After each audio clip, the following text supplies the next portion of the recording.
welcome to the Desert Underground podcast. I'm Dane Scharf. With me is Matt Wadley, and our guest today is Mr. Brian Holm from 6 Feet Over and numerous other musical endeavors. Yeah. Thank you, guys. Good to be here. Matt, what's up? Another day, Dane. We're having fun. Yep, having fun. You We're sound still like sitting a Jewish old man. It's these new filters. It's the new filter. Oi, oi. No, we're still in your babe wear. Oh yeah. I like it. All right, Brian, how you doing, man? I'm doing good. Fresh off of band practice. Yeah, just finished a couple minutes ago. It's just a long day. It's like 4 hours of glorious fun and alcohol. I mean, water, refreshing, cold water. There's no other way to do it. We all have those band practices. Just keep chugging. I drank a beer at band practice for the first time yesterday. What? Rebel thing. I know. What? I know. Guilty as charged. Oh, dude. I didn't have to work the next day, so I was like, ooh, that's beer 30 for me. That's a common occurrence at ours. No, I figured. So, so if you don't know, Matt is in a band called the Shillelaghs. They play drunken Irish music, is what I would call it. We're drunk. We just happen to play music with it. It just happens to be Irish music. It's what comes out naturally. Before that, we were a drunken rock band and then drunken new age band. How many of you guys are actually Irish? That's the question. Does anybody even know? That's a great That's a good question, Brian. Like, now day and age, who knows anymore? Well, nowadays, any time you should know because all those online services you can. 23andMe. I know me and Josh definitely are, but that's the Neeld, his Irish gene, which is actually Scottish, more Scottish than Irish, the red hair gene. But yeah, Hey man, I watched Braveheart the other day. Josh must. That music's pretty damn similar between the Irish and the Scottish. I know I'm gonna catch some shit. It's similar. You can laugh and joke all you want. That's one of the best movies ever made. One of the best ever made. Yeah, freedom. It's fucking awesome. But no, they killed this girl and he just like went off for 10 years. Right. It's just badass. I mean, I love the battle scene where they all just like flash everybody else on the English side. I was like, that's such a That's Dave. an idea for a dog show, right? That's such a Dave move. Why don't you guys? So I'm in a band called Dog. If you guys want to know what that reference was about, yeah, it's a punk cover band. We're working on some originals now, and then so we're all kind of musicians here. We're all movie buffs, I hope. Yes. Yeah. Brian, what's your favorite movie you've seen in the last month? Quiet Place. Ooh. It was better than I expected it to be. I expected it to be kind of one of those ones where you'd be like, wow, this is really tense, but like uncomfortably tense. Awesome. But it was great, and it was a great movie. Fantastic story. The whole time I was just like gripping the table, kind of. Man, it was Just really good. on edge the whole time. Yeah, it was really good. Man. What about you, Matt? Moana. The 13th freaking time. Jesus. No. You don't even have kids. That's the weird part. My wife's going to listen to this movie. What the fuck? We watched that yesterday. Yeah. With the kids. No, with the kids. No. No, that's pretty much it, man. It's like Pixar movies every now and then. And it's like, started going back on the Netflix and it started trying to find anything that just comes up and pops up. Unforgiven was awesome. Watched that the other day. Great movie. That was fucking awesome. Yeah. I got a chance to go to the theater here in town. They're doing the flashback thing. Went and saw Willy Wonka at the theater. It was freaking awesome. Oh man, speaking of, I was going to mention Gene Wilder died today. Oh, he was already dead. I just saw it today. I just saw the notice today. It's like the anniversary of stuff. It was probably the anniversary. Okay. Man, my heart just I don't know. It's but he already died again. He died again. Hey, man. Is that possible? Did you guys hear about Lincoln's assassination? Shit sucks. And then it's cool because they're bringing back all these old movies at the theater here.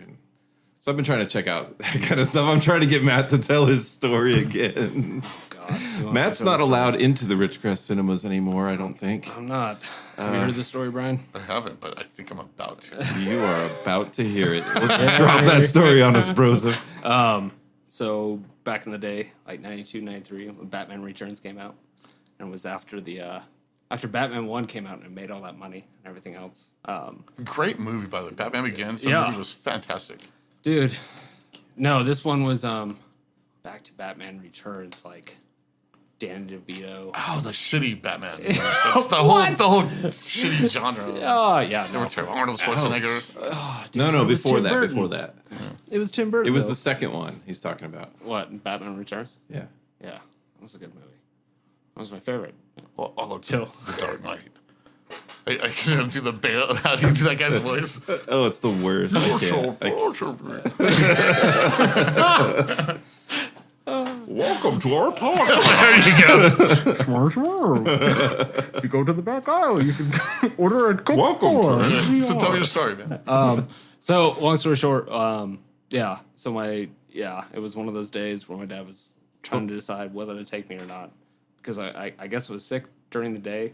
And he was just like, I'm not going to take him. But my mom kept pressuring him. I was like, hey, just take him to the movie. Is this a poopy story? No. On top.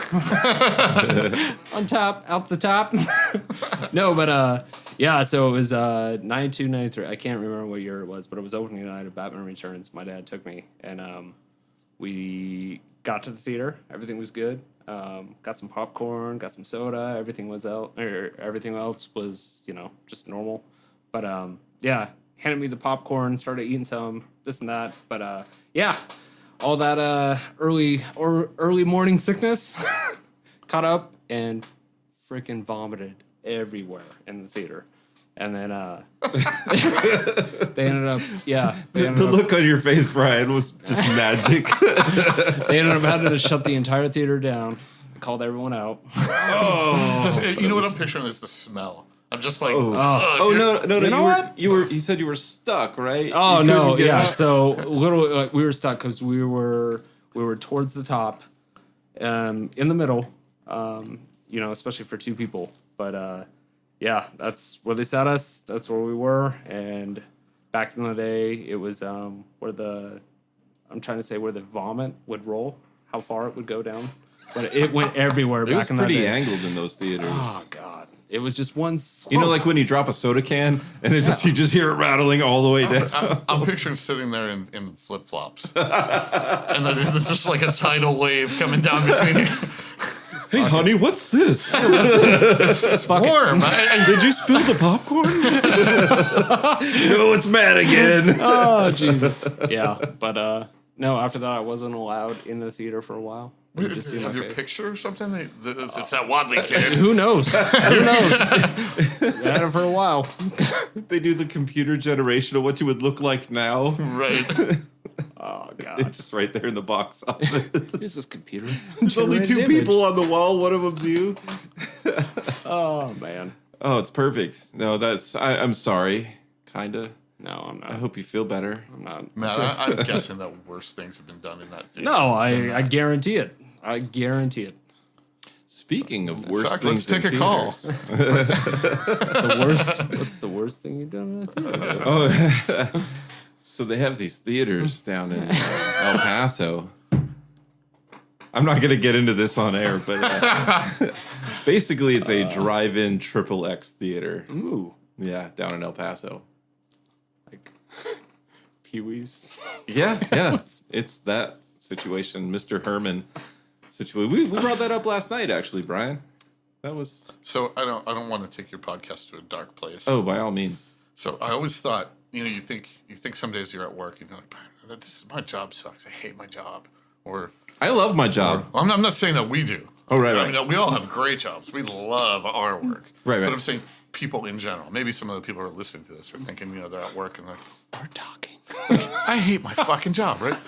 So you think, all right, so no matter what your job is, there's always somebody who has a worse job, right? Right. So you bring that down to every level. You say there's always somebody who has a worse job until you get to that guy who has the worst job. Worst job.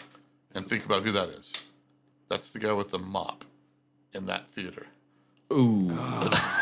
I'm sorry. Think about that. I'm sorry, Sebastian. I remember your badge. I'm sorry, Sebastian. Wow. That guy went off to be a millionaire. I'm never doing this shit again in my life. Because he learned back then what he didn't want to have to do again. I ain't cleaning up See, no. It's perfect. It works in that context.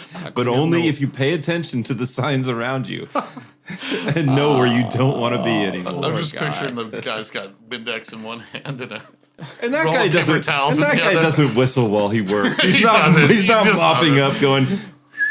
I love this. I'm the cheese mom. Hey, what's up, everybody? He needs to after me. Norm. And moving on. Hey, Norm. You're back. Hey, Norm. So fuck, Brian. What do you guys got planned on 6 Feet Over's agenda? We kind of I guess I would say we got into a bit of a rut, so we pretty much canceled everything we had planned for the fall. Yeah. How many hours of music do you guys have? Oh God, I would say at least 100 songs. So we could probably, if we wanted to, we could play for 6 hours Jesus. without Yeah. someone, just without a break. Jeez, man. It's a fucking marathon. But so anyway, we kind of got into a rut, and we kind of decided we were gonna try to reinvent what we're about, get everyone back, kind of re-energized. All right. So we started working on a bunch of original stuff, which is kind of new for us because we've been doing covers for so long. We're working on some original songs where we're kind of changing the direction of our stuff, playing stuff that's a little more heavy, a little more technical. So we're gonna do some out of town shows and probably cut back on as much as we play here in Ridgecrest. Right, we were talking about saturating the market. And how Yeah, that can be really taxing on people that come to see you all the time. And Well, it's it is because you can only, if you've got a captive audience, you can only play the same stuff for them so many times, and they're like, "Oh yeah, I saw that already," you know. Yep. But we're doing we're playing. There's a place in Lancaster called Big Shots. We're playing there on September 29th. We're gonna headline it, so we'll be up for probably 3 or 4 hours standard, you know. Pay him money. we every time we mention a name of somewhere that might generate revenue at some point, Yeah. Mm. we'd like it if they paid us money. What water are you drinking, Brian? It's just a fine crystal geyser. Pay him money. This is a 2015 vintage. Oh, It's been in the back of Dane's fridge for God knows how long. Oh, Jesus, we know how that guy hydrates. next to the pork that he made 2 months ago. That shit's been back there for like 4 But yeah, so that's the only thing we've got on the agenda right now. We're gonna play that gig, and then we're gonna play probably Halloween, the weekend before Halloween. The Probably- 27th on that Yeah, Saturday. I'm sure all the other bands will be playing. I'm sure you guys are playing that Yeah, night. we're Maybe playing. the Shillelaghs even. You should come out to our show then. I know. We're coming to the shows. That's the one show. So we're gonna do that, and then we probably won't play again in town until St. Patty's Day. We're not gonna do a New Year's show like we usually do. Yeah, you guys should actually play Vegas on St. Patty's. Oh, never mind. That's Matt's gig. Yeah, it's true. Is Well, it? we thought about it, but you know. Fine. What better place to be, right, than Vegas on St. Patty's Day with a drunken Irish band from the desert. Well, I think Dublin would probably be a better place to be on St. Patty's I Day. concur. I absolutely concur. But that's really it for us. We're just trying to we're trying to enjoy ourselves and get everybody energized again. Right. And so far, it's been working. It really it's kind of odd. We had this kind of meeting of the minds, and we decided we were gonna go in this new direction. And just by doing that, it re-energized everybody. Re-energized. Even practicing the songs that we've already been playing, we're having fun playing them again. It's just a mindset thing. Yeah. You know. Nope. Well, that was something. So we started writing songs. We had our first one down. It's one of my old songs from when I was younger, and we played it in the garage really well yesterday. And Scott's wife Tammy was like, "Hey, I was like, do I know that song? It sounds good." Like, and to hear that feedback when you're not like, "Hey, this is our new song, check it out." You know, to just have someone come at you and be like, "Hey, what is that? That's really cool." That was invigorating for me, where I was like, "Oh, I need to write some more." Then, Absolutely, I hear that. you know, and it's like, so from here, like, what's next? Like, we're all pumped, you know. Yeah. Ours is it's just whatever's random. You know, and How can we make this ours? It's not ours. It's a cover, Dane. It's a cover. Well, what I've realized, Cover of a cover. A cover of a cover. what I've realized is that usually somebody just has to write a song, Right. and bring it to everybody and say, "Check it out. Here's what I wrote." No, that's just my experience. I'm sure there's Right. others where it's like, "All right, man, start with a drum beat and let's riff." No. I mean, I'm sure that's another way you can write a song. That shit's hard though. Yeah, that's why it's called songwriting. That's why we're a cover band. No. Well, I think it depends on the band. I've been in bands where one guy will just come in with a riff and start jamming. 20 minutes later, you got a full song. Somebody whips a solo out, or somebody throws a bass line, or someone stops it and goes, "Hey, let's do it like this. Only change the timing." And then I've been in bands where everyone just stands there and looks at each other until someone comes in with a full song and hands them, here's your part, here's your part. And Yeah. I think in the end, it's all about originality. How many bands have you been in? Oh God, a lot. I don't know, 15. Wow. Holy shit. Yeah. So for those of you that don't know Brian, he used to play real clubs in L.A. From what I understand, you said Back you in the played hair metal days, yeah. the hair metal days. Aquanet and lipstick, and That's awesome. Matt does that on a regular basis. that's a Matt Wadley Friday night. I opened for George Michael. And Wasp. Do you remember that band Wasp? Yes. Hey, say what you will. Those guys put on a great I've show. got a Wasp poster in the They put back. on a great If you show. want to see it? What was the guy? Blackie Lawless. That was his name. Was that? That was his name. Did you ever play with them? Was that the style that you guys played? A little bit. I would say kind of like that, only heavier.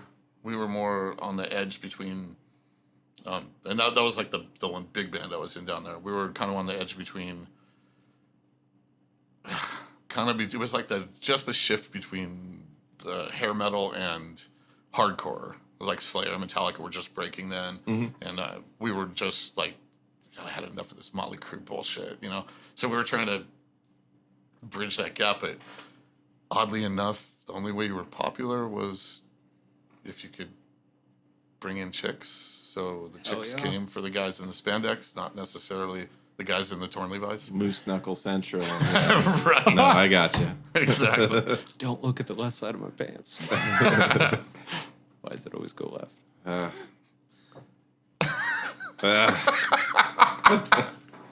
Oh, Matt. For those of you who are listening, Matt just looked down at his crotch when he said that. So. Why are you doing that? And so, like, what was it like back then to be playing? Dude, it was incredible. It was probably the apex of music in LA. It was when LA was the place to be for rock and roll. I was still young. I wasn't 21. I shouldn't have been in the bars that we were playing in. Like I was 18 or 19 then, 17. But obviously, if you're in the band, you're going to get in. If you bring people into the bar, they're going to let you in and let you party. It was an amazing place to be. Like we would play like the Troubadour, and then go to a party at the Tropicana, and the guys at Tropicana, it's like Great White, and everybody's just partying, and everywhere you went in town was these kick-ass bands that you're all trying to be like, and That's awesome. Yeah, it had to have been wild. it was man. crazy. It was Yeah. it was different than the scene that we have out here, where everybody's cooperative and friends and supports each other. Out there, everybody was just out to get each other. Dog eat dog style. Oh yeah, just fuck the other guy over as much as you could. Man. God. Nope. But it was that was the days for rock and roll in LA anyway. Very cool. Scene in LA was just wild at the time, and dog eat dog, like, and in our little town, it's very, hey guys, you're doing great. Let's be supportive, and we're all gonna come out and have a great time. And it's kind of invigorated me because I'm like, oh wow, like people care. It's very cool. But It's just amazing to play a show here and to look out there and see your friends and other musicians who are there to just because they appreciate what you're doing. I mean, it's amazing. It's a great feeling. And some of the best friends I've got out here are musicians that I met through our local scene. I would say it's mutual. I mean, amongst all bands, it's no. I mean, like when we meet at the Relay for Life, I think it was the first time we truly met and actually had a conversation. But I mean, And camaraderie. you hugged me. By Yeah. the way. The first time we ever met. Bro. you know what? It's because it's like, hey, we're in it together.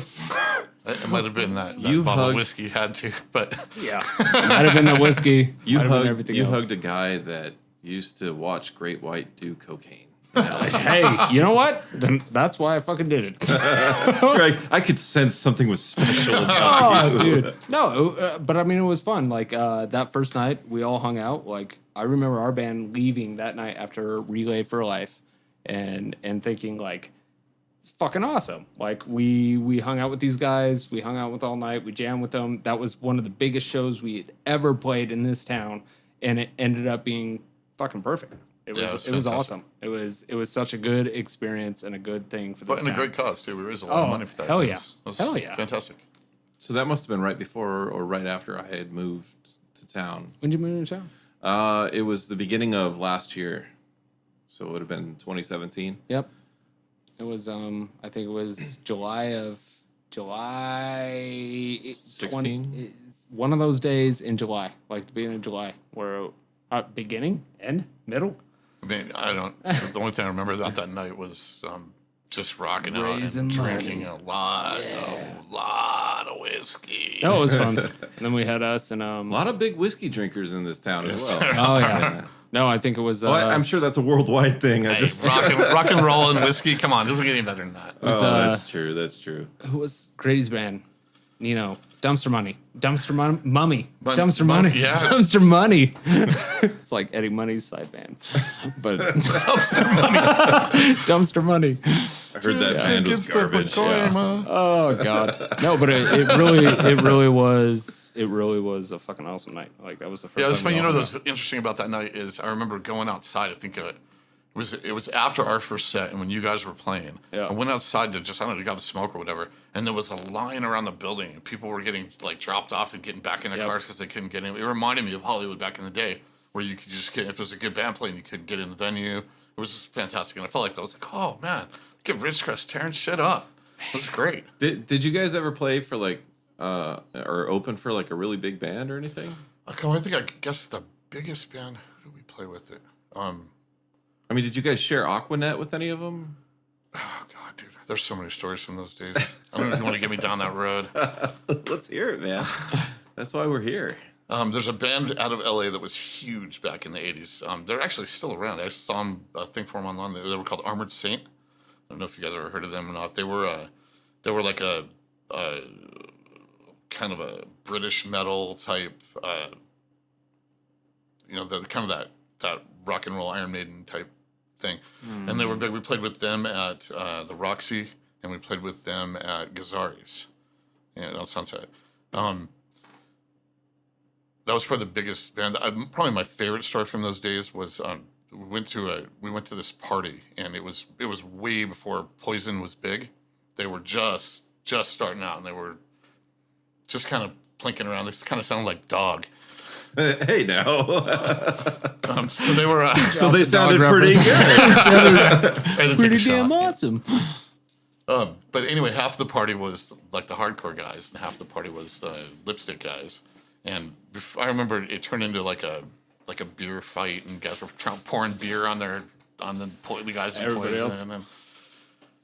And then, looking back, it was funny at the time, but looking back now and the fact that they're all millionaires and I'm doing the Matt and Dane show. So I'm not saying anything, but We're in maybe this- I went the wrong direction. I should have stayed in the spandex. We're in this for the six packs. That's why we're in this. Dang. It was a good He's idea. not holding back at all. I know. God damn. Oh, that's freaking awesome. Well, you can leave then. Because we did a great podcast without you the other day. It was good until we got to the band talk shit references. I love you guys. So, yeah. You guys. Good times. Dang, you Good threw times. you threw me off, man, because I'm like Poison, man. I saw them in I don't know if it was them. I think it was stand-ins that looked like them in a Hot Tub Time Machine I watched the other day.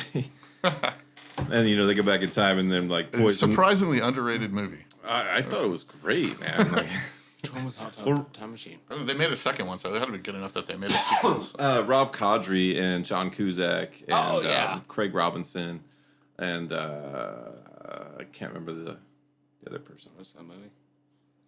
Crispin Glover's in it too. Is the guy who like has one arm, and then they go back in time and they're like trying to figure out when he loses his arm. So every time something's about to happen, like all these hijinks keep happening. Where like he gets his arm caught like outside the elevator while it's going up. They're like, oh, here it is, and then it's like stops right before, and they're like, oh man. You know what's funny? I don't think I've ever seen that movie. And then like he's like somebody's juggling chainsaws near him or something. And they're like, oh, here it is. And they're like, oh, I gotta watch that. there was just no way. Like they couldn't watch it. Dude, so I know me and you are both diehard Iron Maiden fans. Well, one of the greatest bands ever. Favorite album? Favorite album? Yeah. Number of the Beast, without a doubt. Right? Oh, yeah. Have you heard the Zwan cover of that song? It's Billy Corgan's band after the Smashing Pumpkins, or one of them. I think he had a couple. And it's this, I don't know if he produced it or if it's not, I don't think it's him singing, but it was on the movie Spun, and that's where I first heard it. It was the intro song for Spun, and I was like, And what song is Number of the Beast? it's Number of the Beast, but it's acoustic and it's slow and it's Really? it's super cool. We got pop filters on here. Pop. Billy Corgan did. Really? Yeah, he was actually the musical editor or director or whatever for the movie Spun, and Wow. and I was just like, man, this is such a cool version of this. Like, I played it for my friend who was like, he's like in the 80s, he was a huge Maiden fan, and he was sitting there singing along with it while he was first listening to it. He's like, whoa, Oh man. this is just great. And just seeing that like look on his face, I was like, yes. I've never been a huge Maiden fan. I know I've heard the music, and it's not that I don't like them, but I was like, okay, Number of the Beast and songs like that. And they came out with an album maybe 2004, something like that. And I got deployed to Iraq, and that was one of the CDs they had out of the 10 that they were selling. And I was like, cool, Iron Maiden. And I listened to it, and it was garbage, dude. It was horrible. And I like unlistenable, where I was like, one time, and I threw it away. Man, I'm trying To make sure remember what nobody else album would it is. ever listen to it. No, you know what's funny is like their last album. God, was it Book of the Souls? Yeah, Book of Souls. Book of Souls. Yeah. No, you know what's funny? I love that album. All right, so you asked me favorite albums. By the way, I say Number of the Beast, and I think I would stand by that. They had so many good albums. I know. There was a period there where they had 5 albums that were all just every song great. But I say Number of the Beast because there's a song, the last song inside one, is called "Hallowed Be Thy Name." Yep. Oh god. Maybe dude, one of it's the so best perfect. rock and roll songs ever It's the written. longest song in And the world. yeah, it's just the harmonies, No, I guitar know. harmonies, And it just keeps going. The bass lines and the Nope. drum. It's just I'm with you, dude. I love that song. So if I had to make a list of top 5 songs, that's in my list. That's in it. Yeah. No, it's funny because like I would say out of Iron Maiden, there was about 5 albums all back to back, like kind of like what you said. So I grew up on Somewhere in Time. That was a fucking awesome album. That was Power the first. Slave. Yep. Oh, Power Slave is Right? perfect. But you know what's my favorite is Seventh Son of a Seventh Son. Really? Like that is one of my favorite, and I don't know what it is on that album. And it's funny because apparently it was supposed to be a theme album. I don't know how well that actually worked out, just because after they got off the Somewhere in Time tour, I mean everybody wanted them essentially play. You know, you play Number of the Beast, you play Power Slave, you play everything beforehand and don't play any goddamn song off that album. But it was still fucking phenomenal. Rhyme of the Ancient Mariner. Oh god, it's such a Right? good song. Great. Such a It's good like fucking 14 song. minutes, but Yep. just 14 minutes. It's just perfection. kick-ass rock and roll. Yep. Fantastic. Sorry, Dave, you have no, like, I have no idea what they're talking about. I'm like, I heard the new album and it was poopy.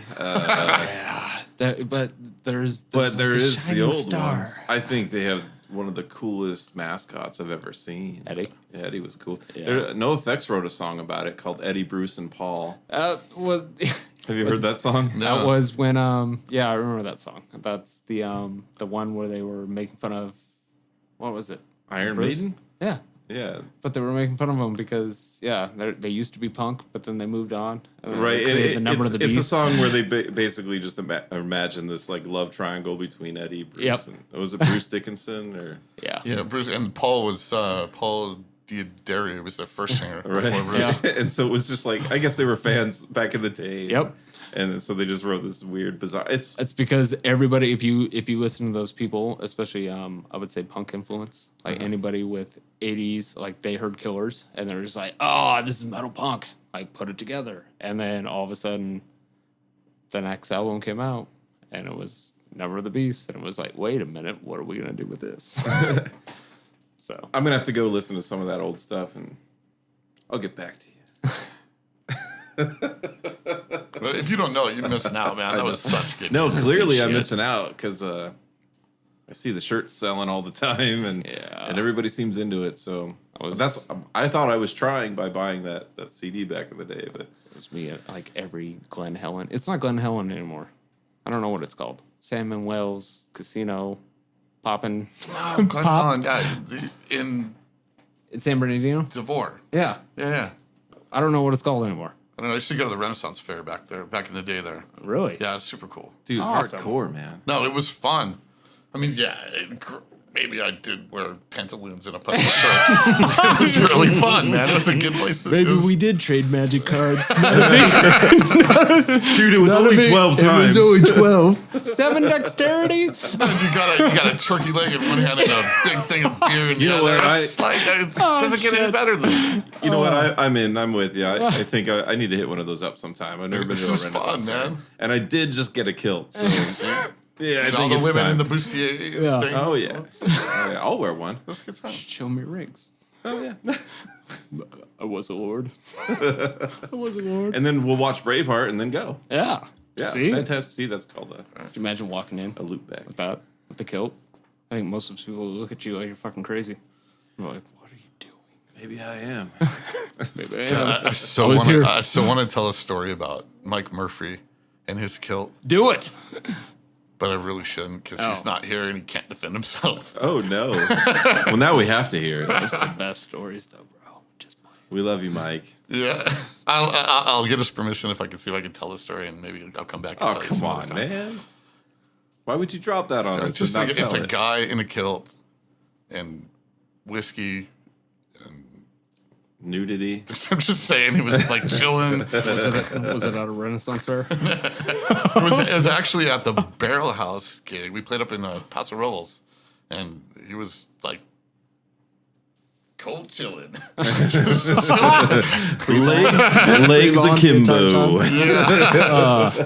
God, that's awesome. His mind on his money and his money on his mind. So I realized my first time wearing a kilt, which was a few months ago, you can't sit that way. Legs You akimbo. Nope. You can't. It is essentially a man dress. Like as bad as wearing a thong And backwards. you need to be ladylike. Well, you could be ladylike, but just don't wear the thong backwards. Could you imagine Right. that? Is that a thing? Because I mean, can you do that? I might have tried it once, Brian. I might. Renaissance fair, here I come. Here I come. They told me. They told me it was for the Warcraft. Hey guys, I'm here. Hey, I'm Nobody here. else is wearing one. What the hell is that, man? Hey Guys, shut up. We told Matt we were wearing them. I thought it was pantyhose backwards. Doesn't make sense. Now that I think about it. But no, Renaissance fairs, dude, you're crazy. Oh, it was just fun. It was a good. I mean, I always hear about these turkey legs, and then like Thanksgiving comes around, and the turkey legs are like a couple inches long, and I'm like, what? It's not as good, man. how are you like again? Muy pequeño. I don't know about that. I don't think I like the turkey legs. I do want the turkey leg though, and then I get pissed off because I'm like, why is it only during Thanksgiving time and apparently Renaissance fairs? Like, why can't we have turkey all year long? I know it takes all day to You cook. can kill a turkey anytime you want. Anytime. Yeah. Legally. All right. Well, Can you?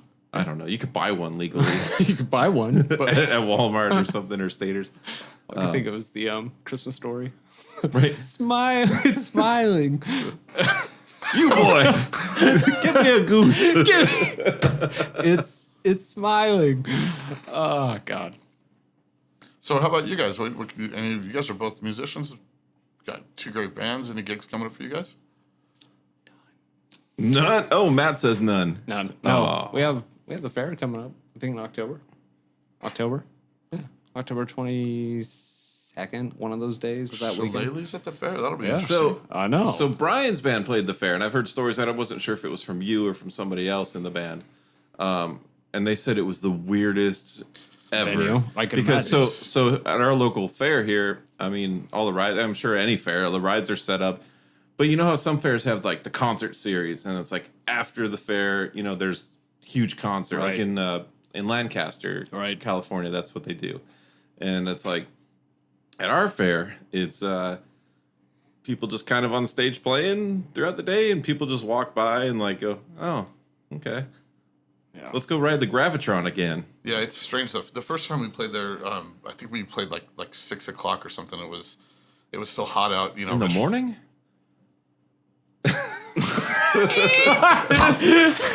And everything grinds to a halt. No, but it was still hot out. You know, it was hot and it was just kind of nasty. And you know how the fair, there's the Ridgecrest curse that whenever they have the fair, the wind blows. Yep. Yeah. So we were playing. The sun's in your eyes. It's hot. It's dirt blowing around. Carnival rides, 100 yards on either side of you spinning, and unpleasant. Just unpleasant. The following year that we played there, we headlined it, and I think we didn't go on until like 9. So the sun was out of our eyes. The light show was cool. Everything was. That's when everyone's properly inebriated. Yeah, and there was a bunch of people there. There was probably 200 people there rocking out. Okay, and it was cool. It was everything. It was we were just in the zone having a great time, except for across the way. They had this little pen thing, and there was a DJ guy in there, and you couldn't hear anything he was playing except for the bass. So we were playing this Rage Against the Machine song, and the intro of it is bum bum bum bum bum bum bum. And right when we got don't to say that it part, too much, or we're gonna have to pay him royalties. right when we got to that part, the dude across the way starts. Said one too many bump bumps. The guy hits his boom chicka booga chicka booga chicka booga chicka booga chicka, and my cue was off of that bass line, so I'm like. Bum, bum, bum, booga chicka, booga chicka, booga chicka, booga chicka. I was like, shit. We were totally out of time. So the first 30 seconds of the song was whack. But so we were totally into it. We started playing our last set, and everybody's rocking. And we looked up, and the fair was closed. All the rides were shut down. The cops are standing at the back of the thing, going pointing at their watches, like, "You guys gotta go." But there was still 50 people that were rocking out. So it turned out to be It was actually pretty darn fun in the end. Okay. It wasn't a Carney after party. Yeah, no, it wasn't. It was some for Ridgecrest. We looked around and went, "Wow!" But I don't think we'll play there again, probably. Yeah. It's odd. The playing on the giant stage is cool, but it's just an odd thing where you're standing up there jamming, trying to rock out, and some guy's walking by with this kid, and the kid's like. Staring at you, eating ice cream, and then there's a couple people 50 yards away, sitting at tables, right. Rocking out, trying to eat, waiting for the cotton right. candy They're machine. I told my kids I'd wait here and meet me here, but now this stupid band is playing. Especially for us, we're playing like metal songs, and there's a grandma sitting there trying to eat chili fries. It's shut up, grandma, eat your cotton candy. Shut the up. No, I think that because we're playing October, and I think that was one of the things. I think it was actually your guys' stories that told us that, and we were all concerned because we're like, this is gonna be one of those things where we sell a certain crowd, and it's generally drunk people. Or it's all right, so are we gonna have people walk by with the kids looking at you get off the stage? I'm like, no. we were paid to do this, believe it or not, people. It'd be awkward. I'm one of those people that doesn't have a lot of experience playing on stages, so for me, I'm down for anything. I need to, and maybe that's something that some of the guys in my band are a lot more experienced with playing shows, and they're like, right. Yeah, I don't want to play the fair. It's well, nobody wants to play the fair, but it's a stage, and it's a way to get out there. But at the same time, I could see how it could be a little weird.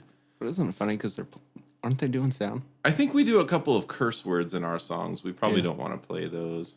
But I swear, Scott. We were never asked to play either. Yeah. You can't really play the fair unless they ask you to play the. I mean, you can crash. I don't know. So when I was in high school, there was a band called Dusty and the Deviates, and it was a local hardcore punk band. Right. And somehow they got, I don't know if it was invited, but the stage was open and they jumped up there and played. And they just played all these hardcore punk songs like mid-afternoon at the fair. And there was 3 of us that were there to see them. And the rest was just kind of like, oh, great. What is this garbage? I say do it, play it, because no matter what, I mean, experience doesn't matter. It's just weird, and you can look back on it. You guys will be at practice going, man, that fair game was a trip. That was an awesome gig. and that's my thing is I'm like, how do you turn down a stage, man? Like, and so what I do is like open mic is every 2 weeks, and I host it, but I don't have to. But right,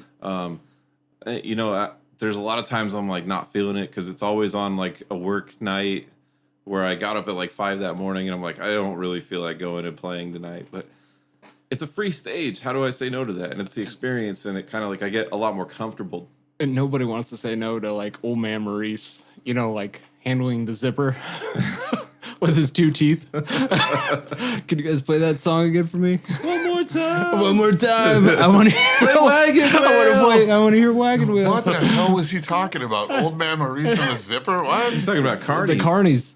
That's the best part of the fair, man. Yeah. We were talking about open mic. He went the fair. I just went. What? Yeah. There's a thing about improv where you say yes and. Yes and. Don't say no. Old man. Just roll with whatever you're saying, man. Old man Maurice. I'm not talking about Scooby Doo. I was like, I think we're off on a different subject now. No, we were talking about the fair again. No. Yeah. I went back to the fair. See what I did there?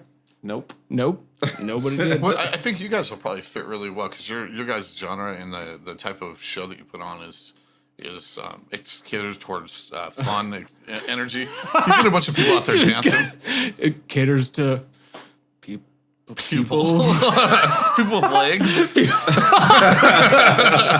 It's Preston, man. He wears shirts. He's got hair. He's got two arms. Right? It's Preston. Yeah, no, we try to cater people with clothes. Mostly. Not always. Not always. It never works out that way. But no, I don't know. It's just gonna be weird. I know that's why we were laughing, because I know Scott and Mark are gonna be there. Because I know they're doing sound. So Scott and Mark are the local sound guys here. Mm-hmm. They run a company called MC Squared. They do awesome sound and lights. They're also in my band. And it's so cool being in a band with the sound and light guys who have the badass professional sound equipment and the lighting. Because it is just... I'm so spoiled. Like, I grew up never playing shows. I always played in garages or my room with friends. And it was like... Okay, see how loud your amp can go and see if it matches mine, and then we'll just play until our ears bleed. And there was never even a PA, I don't think. It was just like, all right, just scream really loud to go over the amps. And now it's like each of us has our own individual monitor mixes and stuff like that. It feels wrong for some reason. And it's funny about that is back in the day when we did all those the Hollywood clubs. That's basically what you were doing. You had a drum kit on stage that had a little bit of miking, just so they could get it around the room.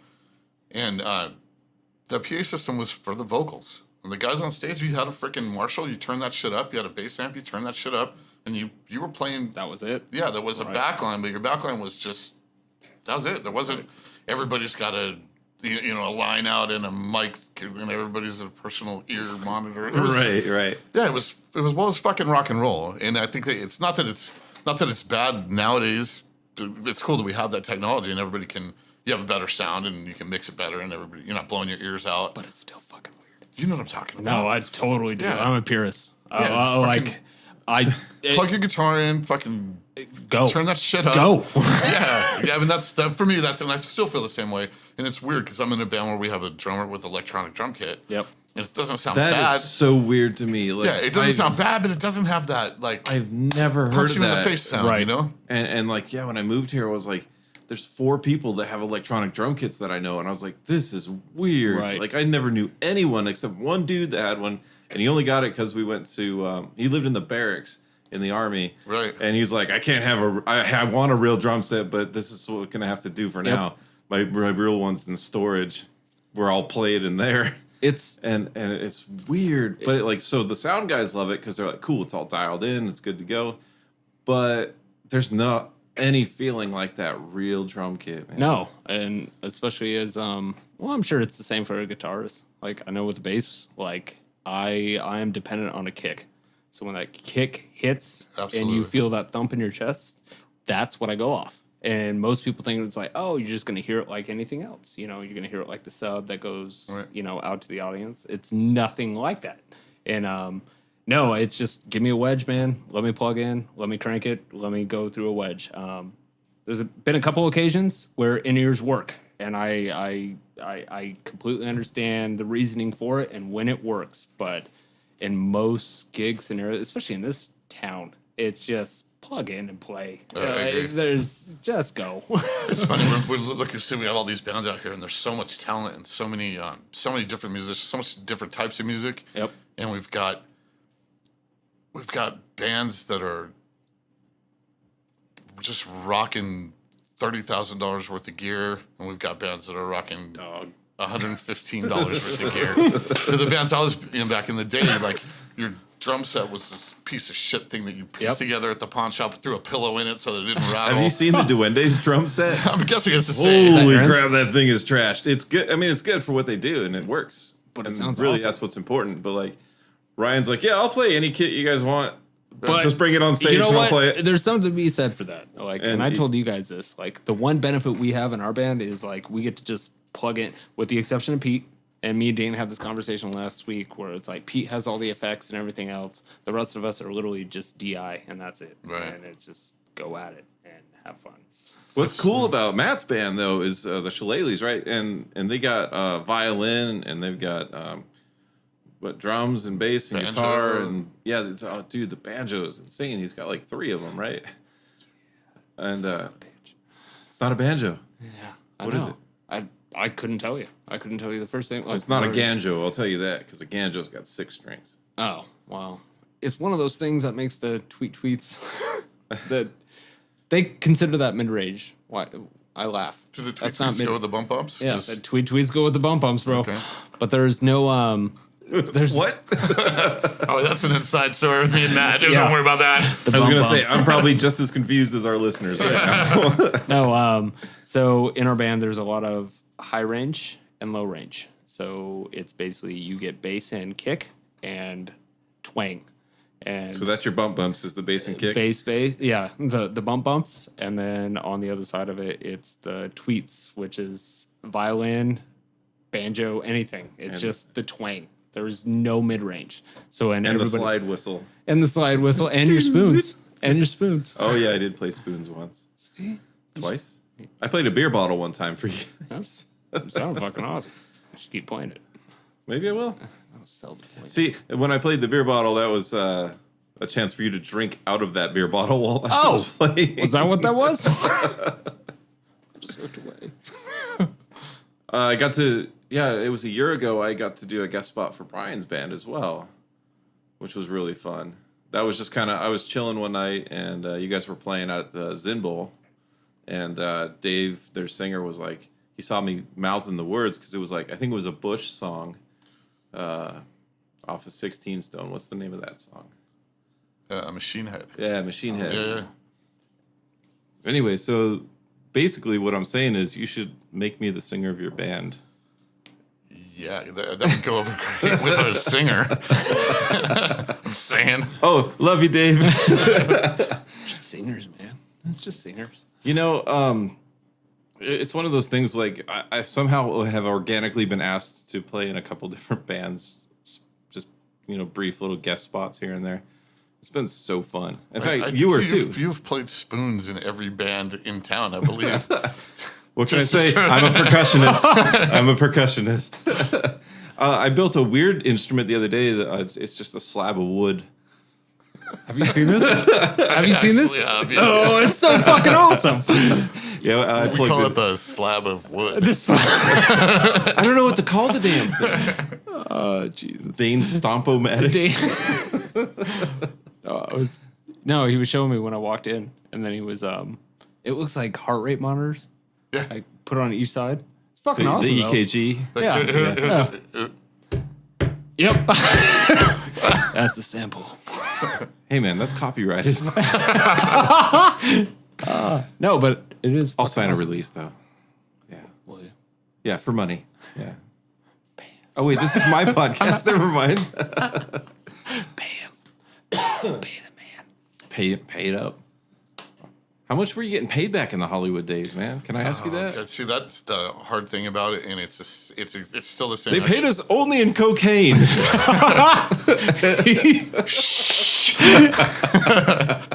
But it's funny. And Aquanet coupons. It's still the same model now. Believe it or not, I was actually speaking with Really? Tommy and Ryan from Duendes. They're just working in that scene now, where they're starting to get into those Hollywood club gigs, and it's the same thing. It was basically they would give you like the shittiest night of the week if you're a new band. You know, So if you Tuesday night. If you didn't have a following, yeah, you're like Tuesday at 9:30. I mean, in those days, I mean those Hollywood clubs. Friday, Saturday night, the headliners would go on at midnight, Right. 1 o'clock or whatever. Yeah, Because right. it's, but so you've got Tuesday at 9, and if you can bring it, they give you these tickets, and you sell the tickets to your friends and your fans. So your mom. your mom, and your Mom, please, roommates. we have 14 more to sell. Right. Yeah. So if you don't sell the amount of tickets, then you're on the hook for that value. I mean, it's basically what it is. If you sell X number over that, then they start to give you a cut of the door. And if you're like once you become a really popular band and you sell 200 over whatever your quota was, then you get a cut of the door and you get a cut of the bar. And they start to like, wow, these guys are going to bring in. Let's give them Friday night at 10:30. And it Right just before Wasp.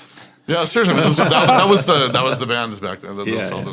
But that's basically how it worked. It wasn't Between Winger and Wasp. We'll have them right in the middle. Dawkins is going to be a headline Dawkins. on Saturday night. But it wasn't a money thing. I mean, it's like nowadays, even any of those clubs. It's always been a money thing. Here's a bag of cocaine. Oh no, that's not what we play for. Oh, We play for the glory mainly. In those days, it was just because that you got a chance to be on stage or playing at the same Right. place. And you get Doors to late, you get to years later be like, dude, we played the club. We were playing the LA scene, man. Well, no, but those clubs. I mean, we're talking about like the Doors, Mm-hmm. and like these are places that are iconic. They've been there since rock and roll started. Now, like every band that's come through LA started out playing in this. Yeah. Like, Tom Petty played there, and That is so cool. just to man. be played on the same stage as the Doors is just amazing to me. I was like standing there, just and all. yeah. You sign the Entire wall. time. Every band that plays there, you sign the wall. In the back of the Troubadour, and I was like just in awe. Like I'm 17. That was Playing my one of power those- chords. That was one of those things that was strange to me, where it was like, I went to England for 2 weeks, and we went and saw a couple bands while I was there, and it was nowadays bands, but it was like MC Lars was one of them, and he's playing on stage, and I was like, when I see bands here, I'm like, Bad Religion played in Denver, and I was like, man, Pantera played here once, Right. and like it was like, whoa, that's wild, man. But then like you go to England, and you're like, all these like Pink Floyd played here, and, like, Right. The Who and the Beatles played here. I mean, maybe it wasn't right there, but it was the area was just like, I said the same thing with buildings too, because like in America you're like, whoa, Jimi Hendrix played there, that's so gnarly.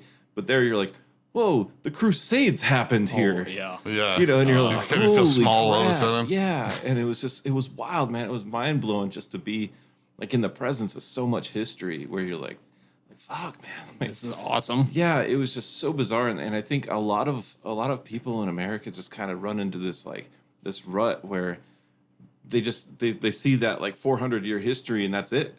Yeah. And you're like, dude, like there's so much out there that was so different. And I'm talking about bands in the 70s, which we had, but it just felt like so much more powerful there for some reason, because it's such a tiny island, and you're just like, wow, this little island produced all these huge bands. Well, there's a guy here in town. Jeff plays in he's a guitar teacher guy here in town. He was telling me a story about how he was recording at the studio that the Beatles recorded all this stuff with. I mean, Abbey Road. Oh yeah. I mean, could you imagine being that and sitting in there? The history in that place. I know. It's like you know. I mean, I'm sure maybe the console is the same console. Right. I mean, you know, like it's It would be wild, like dude. being the guy. Yeah, it sounds. Was it Sound City down there? That you guys saw that documentary, right? I haven't seen it. I keep meaning awesome, to. Yeah, I dude. hear Fantastic. great things. Yeah.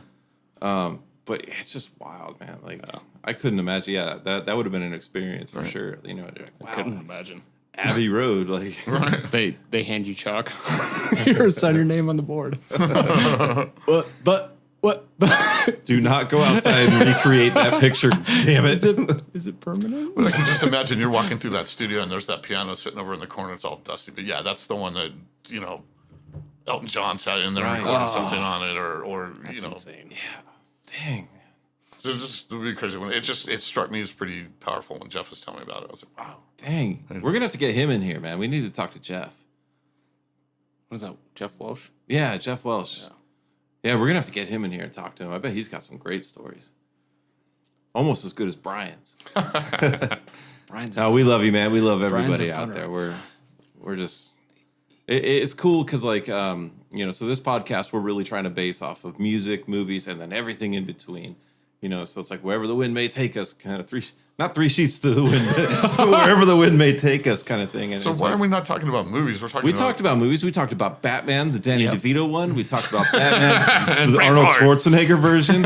We talked about Moana. We talked about Spun, Moana. Man, we talk about movies. Okay, fair enough. But I really get attached to a lot of the music in movies. In fact, Matt and I were talking last week about the movie Thrashin'. I don't know if you ever remember that movie. It was Josh Brolin when he was like 22. And Thrashin' is like my favorite movie. I watched it for like 10 years straight every day. And it had a Bangles song in it called Want You. And it's actually kind of punk rock. Like, and I proved it to Matt. You did. And I said that would be my argument for the Bangles being punk rock. I mean, sure, Walk Like an Egyptian and Eternal Flame and stuff came after that, but they started out. They were rocking, man. And They did a cover of an old folk song called "Hazy Shade of Winter," and they did it. It's badass. Just take your time and listen to it. It's fantastic. yeah, I have to do that. Don't play it. I can't play it. I can't play it, but I will listen to it. But so yeah, we can't thank you enough, Brian, for coming out, man. This has been really fun. Oh, me too. That's great. You know, if you go ahead and do your plug one more time for your show that's coming up.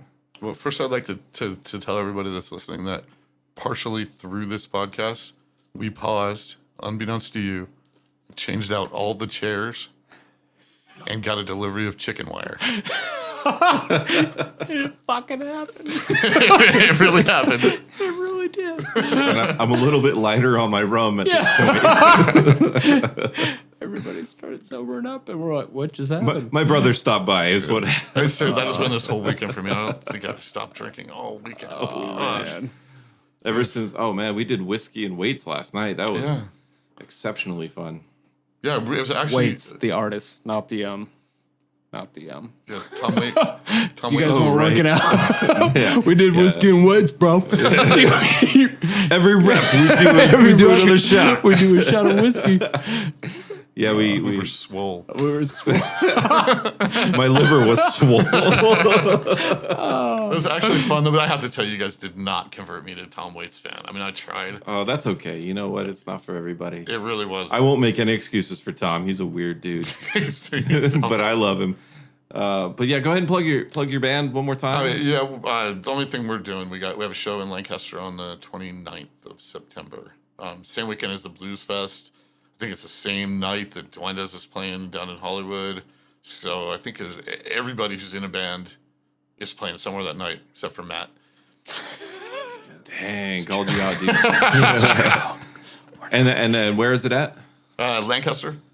Do you know the name of the venue? It's called Big Shots. Big Shots. Yeah, I haven't been there, but the last time we played down there, it was like traveling back in time and playing a little dive punk bar. Cool, man. It's kind of like old school. Yeah, sticky that actually floor sounds and- really fun, especially for my band does that kind of stuff. Right. So, Matt, you got anything for your band? You said the fair. Do you know what day? Fair. October, I want to say 22nd. Cool. We'll keep everybody probably updated do. on that. My band is October 27th. So cool. Well, thank you for stopping by. Thanks for doing the podcast. We'll see everybody next time. Late.